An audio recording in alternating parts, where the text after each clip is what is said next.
Docker trên GCE có dễ không? Chúng ta có thể dùng ảnh chứa sẵn Docker một cách nhanh chóng không? Khi bạn tạo instance trên Google Compute Engine, bạn có thể dùng ảnh iContainerVM, một ảnh đặc biệt đã được cài sẵn Docker và Kubernetes. Bạn có thể cấu hình để chạy một container ngay khi khởi động bằng cách tạo một tệp YAML gọi là Post Manifest.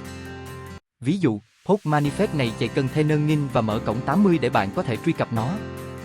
Contact Name ngin Image ngin Port Hotspot 80 Contact 80.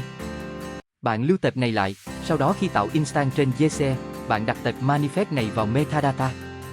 Vậy là container sẽ tự chạy khi máy ảo khởi động. Thêm nữa, nếu bạn dùng Google Container Registry, GCR, các instance trong dự án đó có thể kéo ảnh container một cách dễ dàng, không cần cấp lại quyền nếu instance cùng dự án. Bạn chỉ cần nhớ bật quyền đọc, ghi cho máy ảo nếu muốn đẩy ảnh lên GCR từ máy đó.